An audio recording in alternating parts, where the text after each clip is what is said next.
विजय देसाई अर्थातच रिंकू देसाई आपल्यासोबत आहेत. दादा काय सांगाल, मोठ्या मोठ्या उत्साहामध्ये खरं तर आनंदी वातावरणामध्ये प्रचार शुभारंभ केला, काय सांगाल नेमकी? खूप खूप खूप छान वाटलं, कारण माझ्या सगळ्या माता बहिणी असू देत, तरुण वर्ग असू देत किंवा ज्येष्ठ नागरिक, ह्या सगळ्यांचे आशीर्वाद आज मला भरभरून मिळाले. अनेक ठिकाणी मला माझ्या माता बहिणींनी औक्षण केलं आणि आशीर्वाद दिला. त्यामुळं मला पळण्याच्या आता इथून पुढं पहिलं होतीच ही सगळी लोक माझ्या पाठीशी होती आणि आज ही सगळी लोक पाठीशी असताना आज एवढा मोठा आशीर्वाद मिळाला.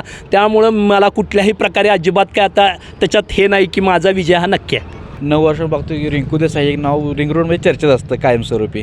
लोकांचा आशीर्वाद तुमच्या बाजूने आहात, कशा प्रकारे पुढची वाट दिशा चालू असेल? आता गेले 15-20 वर्ष मी काम करत असताना समाजाच्या छोट्या छोट्या घटकाशी किंवा सर्वसामान्य समाजाशी जी माझी नाळ जुळलेलं आहे, त्यामुळं त्यांची सुखदुःख काय आहेत हे मला माहिती आहे आणि प्रत्येक सुखदुःखात मी त्यांच्या एकरूप होतो. त्यामुळे ती लोकं माझ्यावर प्रेम करतात आणि ती लोकं माझ्यावर प्रेम केल्यामुळे मला ताकद येते आणि त्या पद्धतीनं मी काम करत राहतो आहे. आता निवडणुकीला पुढची वाटचाल कशी असेल नेमकी? आता मी निवडणुकीला उभा राहिलेले महायुती म्हणून मी आज पॅनलमध्ये असेन. भविष्यात आम्ही 4 लोक असेल आणि आज प्रभाग मोठा आहे, प्रभाग क्रमांक 9मध्ये त्याच्यात सानेगुर्जी आहे, आंबा टँक आहे, फुलेवाडी आहे, फुलेवाडी रिंग रोड आहे. भौगोलिकदृष्ट्या विचार केला तर प्रत्येक भागाच्या समस्या हा वेगवेगळ्या आहेत. कारण सानेगुर्जी घेतला तो थोडा सुशिक्षित भाग होतो आहे, त्या भागात त्या समस्या वेगळ्या आहेत, आंबा टँकमधल्या वेगळ्या आहेत. ऐतिहासिक वारसा आंबाई टँकला लाभला आहे की रंकाळा आहे जो छत्रपती शाहू महाराजांनी डेव्हलप केलेला होता, त्यांच्या समस्या, तिथल्या रंकाळ्याच्या ज्या अवतीभोवतीच्या समस्या आहेत त्या पण खूप महत्त्वाच्या आहेत. आज प्रदूषणाचा विचार केला रंकाळ्याचा तर रंकाळा प्रदूषण व्हायला, त्याच्या येणाऱ्या समस्या असू देत ह्या प्रत्येक, किंवा फुलेवाडी आज जर विचार केला तर एक सोसायटी आहे फुलेवाडी, एक म्हणजे प्रचंड जिथं करताना सुटसुटीतपणा आहे अजिबात. आणि फुलेवाडी रिंग रोड करताना आज तो नवीन एरिया डेव्हलप व्हायला लागला आहे. येथील समस्या खूप जास्त आहेत. येणाऱ्या ह्याच्यात लोकांच्या रस्ते, गटर्स ह्या झाल्यातच मूलभूत सुविधा.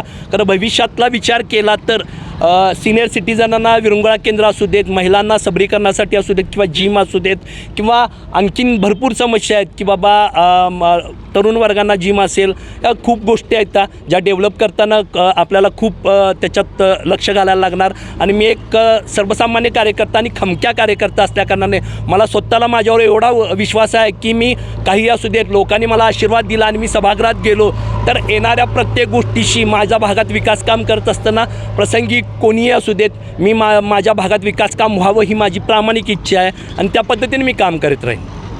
खरं तर आपल्या जो वॉर्ड आहे या वॉर्डामध्ये उपनगरीचा भाग हा येतो, त्यामुळे शहर विकसित होत चालले, पण जी लोकवस्ती आहे ही उपनगरात वाढत चालली आहे, पण मनाचा विकास होत नाही.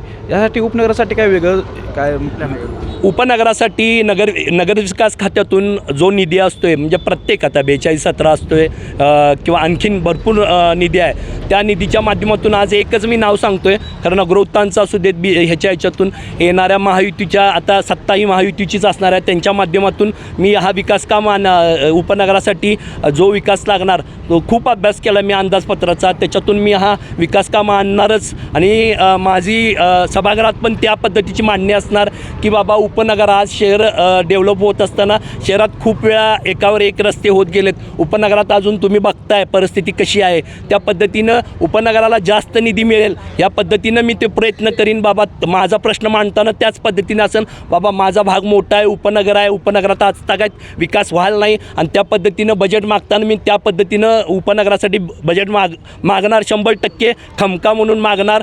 भविष्यातला रिंग रोड असेल, हा रिंग रोड असेल किंवा आणखीन काही गोष्टी असतील खूप आहेत त्याच्यात. ड्रेनेज लाईन अमृतच्या आता काम 2nd टप्प्यातलं चालू आहे, जी अमृत ड्रेनेज लाईनची असू द्या, आता पाण्याची बऱ्यापैकी समस्या संपत आल्यात उपनगरातल्या, त्या पद्धतीनं मी काम करत राहीन. आज 1-2 मी समस्या सांगतोय, खरं या उपनगराच्या प्रत्येक समस्या मला पाठ आहेत आणि त्या पद्धतीनं मी त्याच्यावर उपाययोजना करणार आणि महानगरपालिकेत त्या पद्धतीनं खमक्या पद्धतीने ती मांडणी करणार.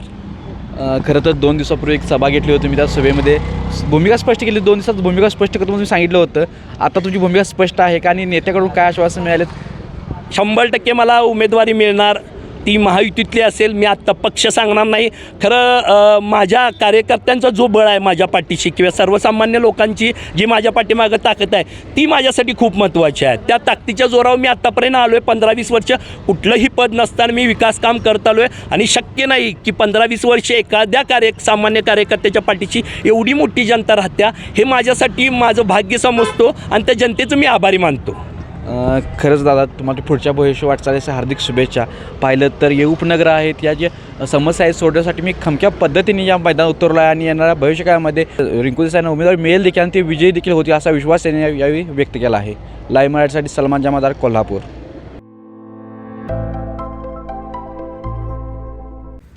मटन थाळी, चिकन थाळी, स्पेशल गावरान चिकन थाळी इतकंच काय, ऑर्डरनुसार मुंडी रस्सा आणि खेकडा थाळी. आणि हो, शाकाहारी लोकांसाठी खास व्हेज गावरान थाळी सुद्धा उपलब्ध आहे बरं का. चला तर मग अस्सल कोल्हापुरी जेवणाचा आनंद घेऊया.